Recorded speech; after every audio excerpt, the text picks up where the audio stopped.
போகிற வழியில் பார்த்தீங்கன்னாக்கா இந்த தாராபுரத்துக்கு சின்ன தாராபுரத்தை எடுத்துட்டு அமராவதி ஆட்டோ. ஹலோ வணக்கம் பாய், வணக்கம். உங்கள் பேர் சொல்லிருங்க டக் டக்குன்னு.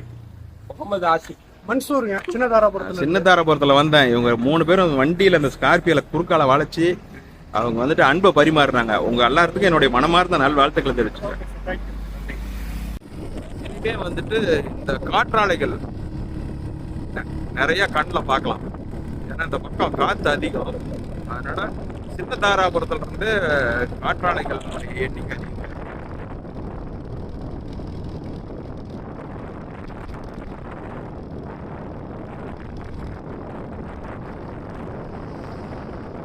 மோனலூர் வந்தேன். என்னாச்சுன்னா நம்ம வண்டி வந்துட்டு நாமக்கல்ல கீழே சாஞ்சிருச்சு இல்லை, அதனால சைடு மிரர் பார்த்தீங்கன்னாக்கா லூஸ் ஆயிடுச்சு. அந்த வல்லரசுன்னு ஒரு பட்டம். தம்பி வணக்கம். வணக்கம். பற்ற ஓனர் என் யூடியூப்லாம் பார்த்துருக்காரான். தம்பி டைட் வச்சுட்டு இருக்காரு. வரட்டுங்களா? போயிட்டுறேன். நான் வரேண்ணா. ஐயோ, நடு ரோட்லயே விட்டுபில் நிறுத்திருக்காங்களே, எப்படி போறது? நடு ரோட்ல இருக்கிற மாதிரி.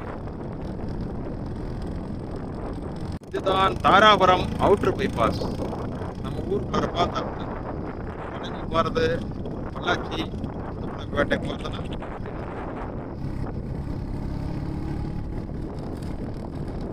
இது மெயின் பைபாஸுங்க. நேராக போனால் பழனி, ரைட்டில் போனால் Pollachi, Udumalaipettai. Hello boss, Dharapuram outer Coimbatore பைபாஸில் நிற்கிறேங்க. இது ஒரு ஆறு பக்கத்தால் வயசு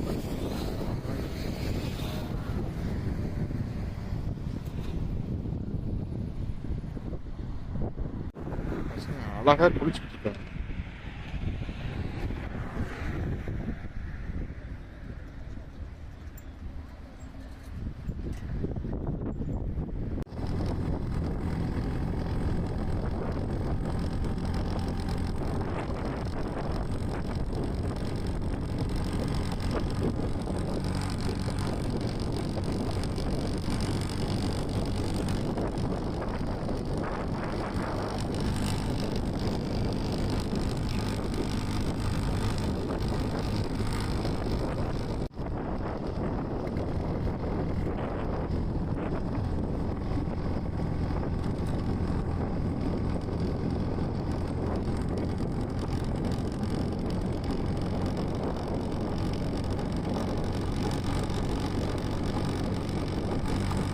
எடுத்துட்டா போச்சு. ஐயா வணக்கங்க. காற்றாலையை அப்படியே வீடியோ எடுத்துங்க. சரி, நீங்களும் ஆசைப்பட்டீங்க, சரி ஐயாவையும் எடுத்துக்கிட்டேன். என்னங்க ஐயா, இப்போ அண்ணன் பிடிக்க சொன்னார், அதனால பிடிச்சிட்டேன். நான் இப்போ பார்த்தீங்கன்னாக்கா தாராபுரம் டு பொள்ளாச்சி ரோட்டில் போயிட்டுருக்கேன். இப்போ வந்துட்டு வழியில் ஒரு யமகா பலன்னு இருந்தது. சரிட்டு வண்டியை வந்துட்டு யாருதுன்னு கேட்கும்போது அண்ணனது. அவருக்கு வந்து மெக்கானிக்கு. இவர் பேர் வந்து பழனிசாமி. ஆனால் இந்த ஏரியாவில் அண்ணனை வந்து ரஜினிகாந்த்னு சொன்னதான் தெரியுமா? வணக்கம். சரி, வண்டியில் நிறையா ஒர்க் பண்ணுவீங்களாட்டிருக்கு. வாழ்த்துக்கள். சரி, அது இல்லாமல் அஜித் ஃபேன் வேறு அப்படின்னு சொன்னார். நான் வந்துட்டு யாருன்னு தெரில, அப்புறம் தான் மறுபடியும் சொன்னேன். அடவே நீங்கள் தானே அப்படின்னாரு. சரி, ரைட். தம்பி வந்துட்டு பார்த்தீங்கன்னா பழனிசாமி. பழனிசாமி தானே? இந்த பழனிசாமி தம்பி வந்துட்டு அண்ணா டீ சாப்பிட்டு தான் போனுட்டாரு. அவர் பட்டறைக்கு பக்கத்தில் டீ கடை இல்லை. சரி அண்ணா வாங்க, நான் கொஞ்சம் போய் சாப்பிடணுன்ட்டு வந்தோம். டீ சாப்பிட்றதுக்கு உட்காந்துருக்கோம். நாங்கள் எல்லாம் அப்படியே டீ சாப்பிட்டுட்டு இருந்தோம். ரஜினிகாந்த் என்கின்ற பழனிசாமி அவரும் டீ சாப்பிட்டாரு. டீ சாப்பிட்டு தான் போனுட்டாரு. ஒரு மெக்கானிக். யமகா ஆர்எக்ஸ் பற்றி நீங்கள் ஏதாவது ஒரு கருத்து சொல்லுங்கள். யமகா ஆர்எக்ஸ் பற்றி கருத்து சொல்லுவோம்னா, அது வந்து என்னோட தங்கமயிலுங்க. யமகா ஆர்எக்ஸ்னால் ரொம்ப பிடிக்கும். என் பிள்ளைக்காக நான் பார்த்து செஞ்சது. கிட்டத்தட்ட அதுக்கு ஒரு 1,50,000 ரூபா மட்டும் செலவு வரைக்கும். 2 வண்டி 5 வண்டி வச்சுருந்தேங்க. 2 வண்டி கொடுத்துட்டேன். மீதி வண்டி எல்லாத்தையும் கொடுத்துட்டேன். ஒரு தெரிஞ்சவங்க வந்து கேட்டாங்க. எல்லாமே ஜப்பான் கிட்ட தானுங்க கொடுத்து கடைசி இந்த வண்டி தேடி எடுத்து இன்னைக்கு 5 வருஷம் ஆச்சுங்க. 2025 தான் நியூ இயர் அன்னைக்கு எடுத்து ஓட்ட ஆரம்பிச்சேன். வாழ்த்துக்கள். ரொம்ப நன்றிண்ணா. இப்போ நம்ம பார்க்க போகிறது வந்துட்டு மாட்டு வண்டிகளுக்கான ரேக்கலா பந்தயம். இந்த ரேக்கலா பந்தயம் எப்படின்னா 2 பேர் அமர்ந்து செல்லக்கூடிய பந்தயம். இதில் 2 பேர் போவாங்க, 2 மாடுகளை கட்டிக்கிட்டு போவாங்க. இது எப்படின்னா, ஒரு இண்டிவிஜுவல் ரோட்டில் மக்களுக்கும் போக்குவரத்துக்கும் இடையூறு இல்லாத இடத்துல நடத்தப்படுதுங்க. இது பொள்ளாச்சி சுற்று வட்டார பகுதியில் இது ரொம்ப ரொம்ப ஃபேமஸ்ஸு. வாரம் ஒரு முறை ஞாயிற்றுக்கிழமை நடக்குது. அப்படி இல்லைனா திருவிழா காலங்கள்லாம் இது நடக்குதுங்க. இது அந்த மாட்டு வண்டியினுடைய ஓனருக்கு வந்துட்டு ஒரு குறிப்பிட்ட நம்பர் கொடுத்துறாங்க. அதுதான் கடைசி வரைக்கும் நம்பர். அவங்க மாட்டை மாற்றிக்கலாம் அல்லது வண்டியை மாற்றிக்கலாம், எப்படி வேணாலும் பண்ணிக்கலாம். இது எப்படின்னாக்கா, ஒரு இண்டிவிஜுவல் ரோட்டில் இந்தமாரி 2 பக்கமும் கிட்டி கட்டிக்கிறாங்க. மேடை தோங்குற இடத்துலருந்து அது போய் 200 மீட்டரோ 300 மீட்டருமோ அடையக்கூடிய இடத்துல மெமரி சிப்பு மாரி ஒன்று வச்சிடுறாங்க. அதுதான் கவுண்டிங். இதில் வந்துட்டு செகண்டு கணக்கில் கூட ஃபஸ்ட்டு செகண்டு வித்தியாசம் வரும். இது தாங்க நடைமுறை வித்தியாசம். இது பொள்ளாச்சியில் மிகவும் ஃபேமஸ்ஸு. நான் இந்த வட்டத்தில் இருந்துட்டு இது வரைக்கும் நம்மளுடைய நண்பர் ஒருத்தர் சொல்ல கேட்டு தான் நான் இதை போய் பார்த்தேன். மற்றும் இதுக்கப்புறம் பொள்ளாச்சி சுற்று வட்டார பகுதியில் குதிரை பந்தயம், அதில் வந்து 4 கேட்டகரியும் நடத்துகிறாங்க. இதுக்கு அடுத்தது நம்ம அதை போய் பார்க்க போகிறோம். இதில் வந்துட்டு இன்றைக்கி நடந்த இந்த மாட்டு வண்டி பந்தயம் வந்துட்டு ஒரு கட்சியின் சார்பாக நடத்தப்பட்டிருக்கு. நான் வந்துட்டு இது முதல்ல இதை பார்க்குறதுக்கான ஒரு நிகழ்வு நடந்ததுங்க.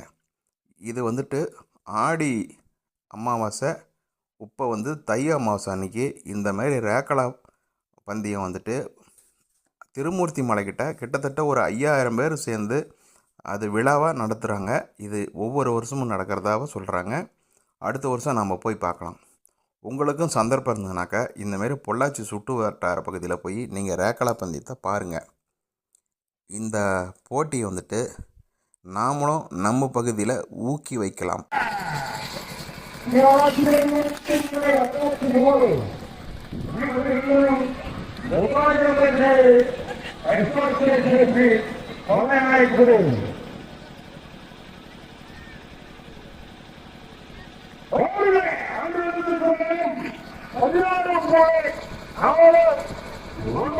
ஸ்டேஜுக்கிட்ட இருந்து 2 போகிற வரைக்கும் டைமிங் இல்லை. இது கொஞ்சம் டிஃப்ரெண்ட்டாக நான் என் லைஃப்பில் இன்றைக்கி தான் பார்த்துருக்கேன். இந்த பகுதிக்காரங்களுக்கு பல இடத்துல அந்த மாதிரி நடக்கலாம். இந்த ட்ராக் பாருங்கள், நல்லா கேலரிலாம் போட்டு யாரும் உள்ள வர முடியாத மாதிரி கொத்திட்டு இருக்காங்க.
வண்டிங்கெல்லாம் ரேஸுக்கு போகிறதுக்கு ரெடியாக இருக்குது.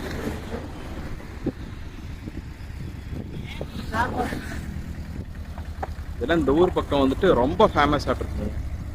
எனக்கும் தெரியாது, நண்பர் சொன்னார், அதனால் நான் எனக்கு வந்தேன்.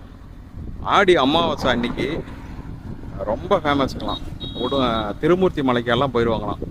அங்கே ஒரு 5000 பேர் சந்திப்பாங்க அப்படிங்கிறாங்க. அடுத்த வருஷம் நம்ம சந்திப்போம்.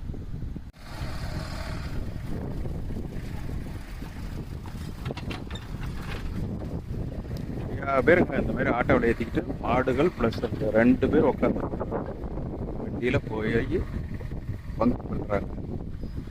நம்ம இப்போ இந்த ரேக்கலா ரேஸ் முடிச்சுட்டு வந்தோம். இதுதான் ஒரு மெயின் ஸ்டேஷன். அப்படியே உடுமலைப்பேட்டை, ஆனமலை எல்லாம் போகலாம்.